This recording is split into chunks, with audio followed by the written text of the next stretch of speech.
हाय नमस्कार आम पाखे अच्छी आज भग्न संख्या मानकर गसकु गोटे क्वेश्चन आम समस्ते गणन संख्या मानकर गसकु बाहर करिछु।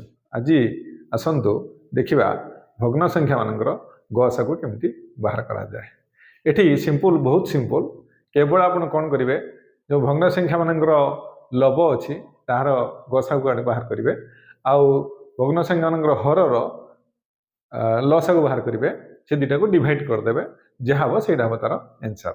तो एठारे आमर लब अच्छा 2 3 1 आउ 5 एतिर गसागु